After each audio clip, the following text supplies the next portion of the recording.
মনে রাখবেন। দ্বিতীয় নম্বরে কত নম্বর আয়াত? 36 নম্বর আয়াত। আল্লাহ পাক রব্বুল আলামিন ডাক দিয়ে বলেন, দুনিয়ার মানুষ,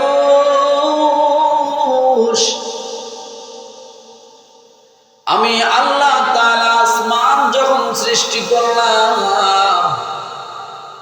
আমি আল্লাহ যখন জমিনকে সৃষ্টি করলাম, আসমান জমিন সৃষ্টি করার সঙ্গে সঙ্গে আমি আল্লাহ তাআলা এই আসমান সৃষ্টি করেছি মানুষের জন্য, জমিনকে আমি আল্লাহ সৃষ্টি করেছি মানুষের জন্য।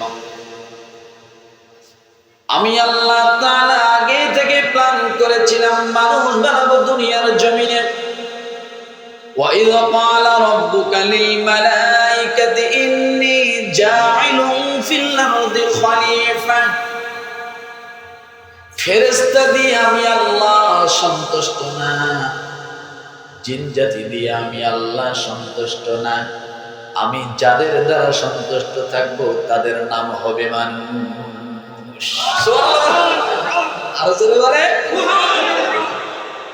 আল্লাহ জিন জাতি তৈরি করলেন,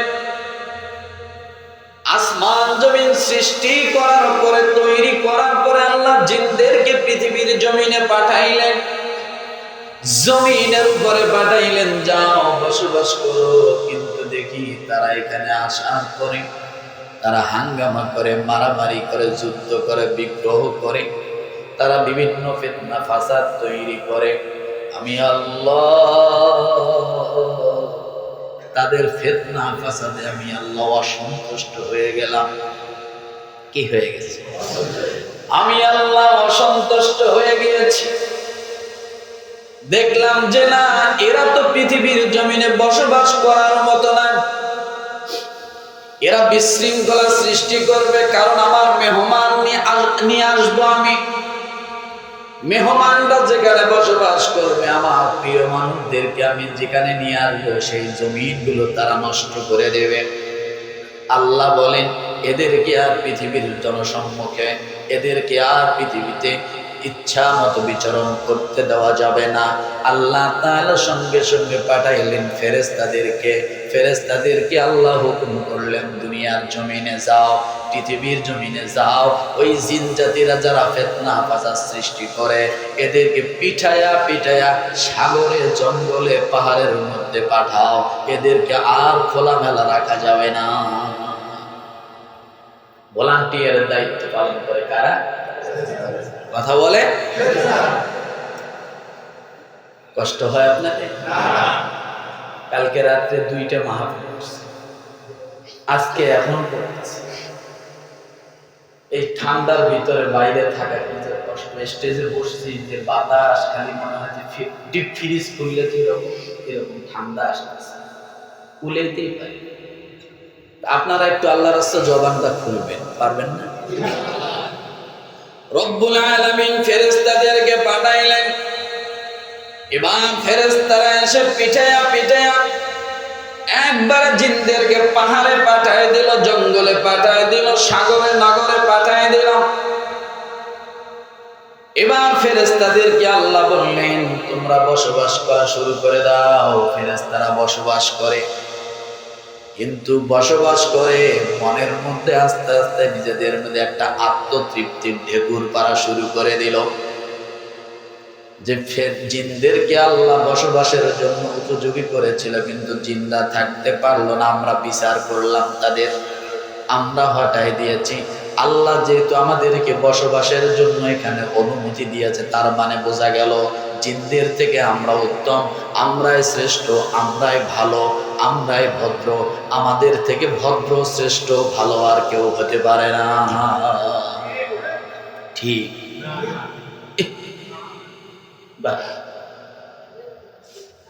হ্যাঁ, এই কথা যখন ভাবলেন ফেরেশতারা, আল্লাহ তাআলা সঙ্গে সঙ্গে গ্রিন সিগন্যাল দিয়ে আরাম করে দিলেন। ওয়াইদ ক্বালা রাব্বুকা লিল মালাইকাতি ইন্নী জাইলুন ফিল আরদি খলিফা। যা ভাবছো তা নয়, যা কল্পনা করতেছো তা নয়। আত্মতৃপ্তির ঢেকুর কোনো লাভ নাই। আমি আল্লাহ তাআলা জমিন সৃষ্টি করেছি মানুষের জন্য, আমি শ্রেষ্ঠত্ব দিয়েছি মানুষের জন্য, আমি মর্যাদা দিয়েছি আমি আল্লাহ মানুষদেরকে। আল্লাহ বললেন, ও ফেরেশতারা, তোমাদের আর এখানে থাকা লাগবে না। তোমরা যেটা ভাবছো তা নয়, তোমাদের থেকেও শ্রেষ্ঠ জাতি আমি আল্লাহ তাআলা সৃষ্টি করে দেব। ওয়ালাকাদ কাররামনা বনি আদম, শ্রেষ্ঠত্ব দিয়ে আমি আল্লাহ আদমকে বানাবো। ও ফেরেশতারা, তোমরা আর এই দুনিয়ায় এলাও হবে না, কারণ আমি তোমাদের প্রতি অতপ্ত সন্তুষ্ট হতে পারি না। কেন হতে পারি না? তোমাদেরকে সামনে বহায় রাখি, তোমরা সামনে বইয়া থাকো। তোমাদের গুনাহ করার মতো কোনো ক্ষমতা নাই, খারাপ কিছু করার মতো ক্ষমতা নাই। তোমরা খারাপ কি জিনিস সেটাও বোঝো না। কিন্তু আমি আল্লাহ তাআলা এমন একটা জাতি তৈরি করব, যারা খারাপও বুঝবে, ভালো বুঝবে, খারাপ করবে, অন্যায় করবে, গুনাহ করবে। এমন সময় যদি একবার মনের মধ্যে চিলিক পেরে ওঠে, আল্লাহ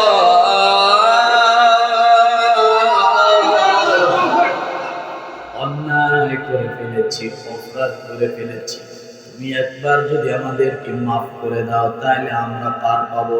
যখন আমার বান্দা আমার কাছে মাফ চাবে, আমি আল্লাহ তাআলার আরশের মধ্যে ধাক্কা লেগে যাবে। তোমাদের মতো ফেরেশতারা আমার কাছে তাদের জন্য সুপারিশ করবে। আমি আল্লাহ তাআলা বান্দার অতটুকু কথার অপেক্ষায় থাকি।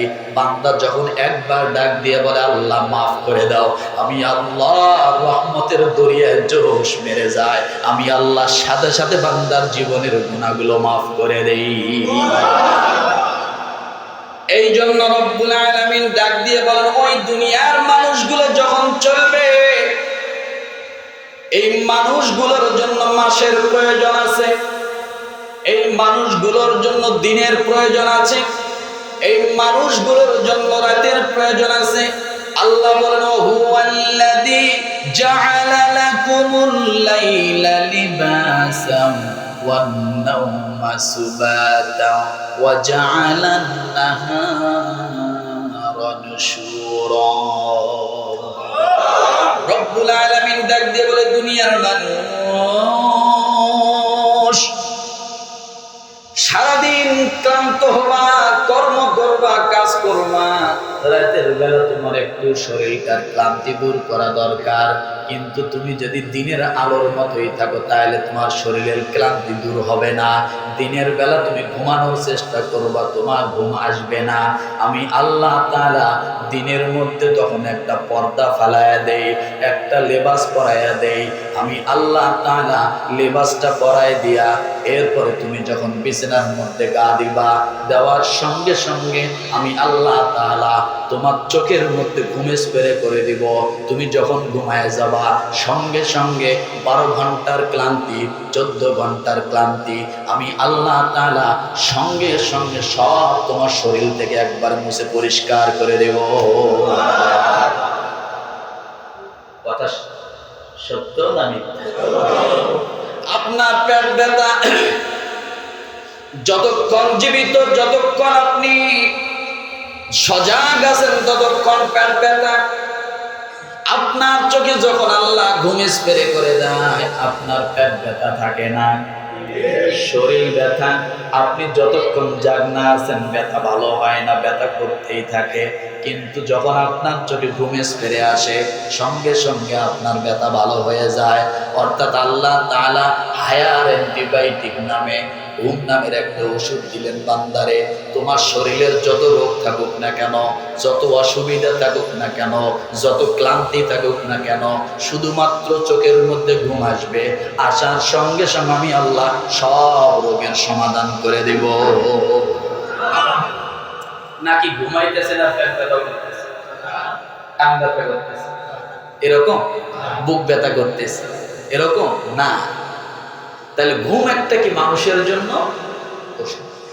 লম্বা করব না, সময় কম। রব্বুল আলামিন ডাক দিয়ে বলে, দুনিয়া